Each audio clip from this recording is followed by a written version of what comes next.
আমরা সকলেই জানি যে রাজনীতি মানুষের গণতান্ত্রিক অধিকার। এখন এই গণতান্ত্রিক অধিকার চর্চা করার জন্য রাজনীতি করা, আর রাজনীতির মাধ্যমে কিন্তু মানুষের গণতান্ত্রিক অধিকার চর্চা করা। এখন এই গণতান্ত্রিক অধিকার চর্চা করতে যে যদি আমাদের যারা পলিটিশিয়ান আছে, জামাত বিএনপি বলেন, আওয়ামী লীগ বলেন, এনসিপি বলেন, এরা যদি সারাদিন একে অপরকে গালিগালাজ, এই আজকে সমাবেশ করছে ওই সমাবেশে ওই দলকে গালি, আজকে সে সমাবেশ করবে সেই সমাবেশে সেই দলকে গালি। এখন এই যে বাংলাদেশের রাজনীতি, গালিগালাজের রাজনীতি, এই গালিগালাজের রাজনীতিতে আদতে লাভ হচ্ছে কার, ক্ষতি হচ্ছে কার? লাভ হচ্ছে পলিটিশিয়ানদের, আর ক্ষতি হচ্ছে বাংলাদেশের মানুষের, জনগণের। বাংলাদেশের মানুষ যে কবে বুঝবে এই ব্যাপারটা, সেটাই আমার মাথায় ধরে না। এখন এই যে সংসদে গেলেও কে কাকে গালি দিল, কে কাকে গালি দিয়েছে, এবং তার এটা করা উচিত হয়নি, তার এটা করা উচিত হয়েছে, এই যে তর্ক বিতর্ক, সভা সমাবেশ সেম অবস্থা। এখন এই যে পেপার পত্রিকা, ইউটিউব, ফেসবুক খুললেই যে দলীয় কোন দলের যে নিউজ পায়, এই দলীয় কোন দলের নিউজের নিচে চাপা পড়ে যায় কি? চাপা পড়ে যায় বাংলাদেশের মানুষের অধিকার। কোন অধিকার?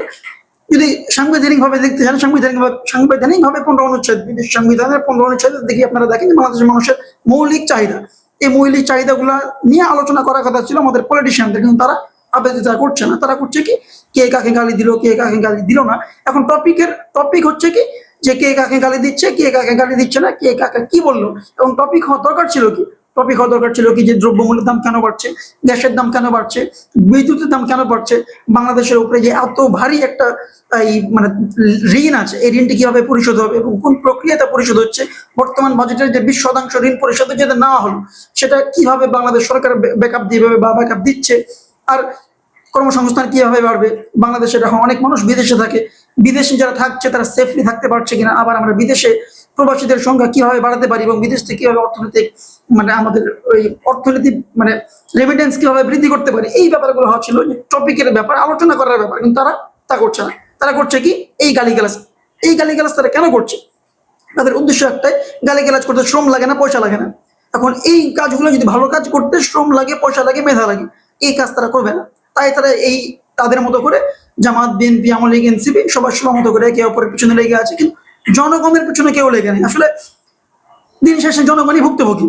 এখন তারা সংসদে তারা যায়, বাংলাদেশের মানুষের টাকার উপরে ভর করে তারা যায় সংসদে, যে তাদের এই গালিগালাজ চলছে। বর্তমান পেপার পত্রিকা খুললে আমি খুবই হতাশ, যে জিনিসগুলো এখন টপিক হওয়ার কথা ছিল, এই যদি এখন ডেঙ্গু সংক্রমণ বাড়বে, হ্যাঁ, তারপর আরো যে এখন বিদ্যুতের বিল, গত 2 মাসের বিদ্যুৎ বিল আপনাদের হাতে আসলে বুঝতে পারবেন যে বিদ্যুৎ বিলের কি অবস্থা, গ্যাস তেলের কি অবস্থা সেটা আপনারা বুঝতেই পারছেন।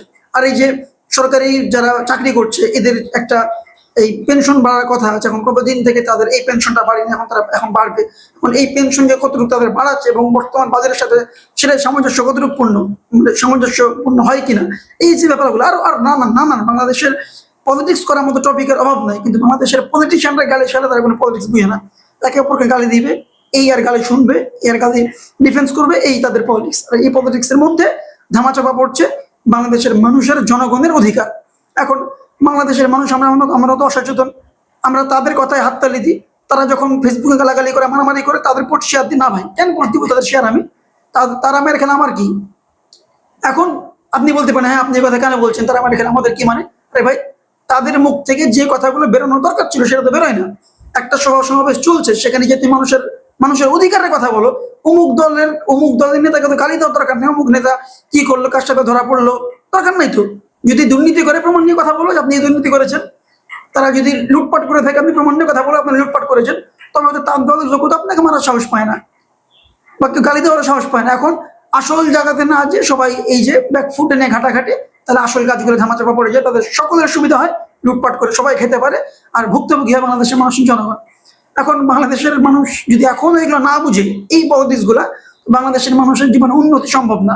আমি মনে করি যে এই ব্যাপারগুলো নিয়ে কথা বলা হচ্ছে, যে দ্রব্যমূল্যের দাম বৃদ্ধি, কারণ কর্মসংস্থান বাড়বে কবে, যারা বিদেশে আসে তারা সেফলি থাকতে পারছে কিনা, প্রতি বছর একের পর এক লাশ আসে বিদেশ থেকে, মেরা ভিকটিম হয়ে ফেরত আসে, এগুলো সলিউশন কোথায়?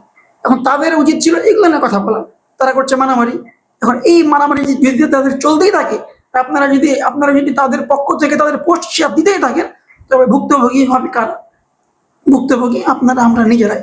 সেহেতু এই ব্যাপারগুলো নিয়ে কথা বলা দরকার, এবং এই ব্যাপারগুলো আমাদের সকলের বোঝা দরকার, যে পলিটিশিয়ানরা আসলে পলিটিক্সটা করছে জনগণের সাথে, তারা তাদের পলিটিক্সটা করছে না। জামাত, বিএনপি, আওয়ামী লীগ, এনসিপি, তারা তাদের সাথে কোনো পলিটিক্স করছে জনগণের সাথে। এখানে ভিকটিম জনগণ, আর তারা সবাই ভাই ভাই।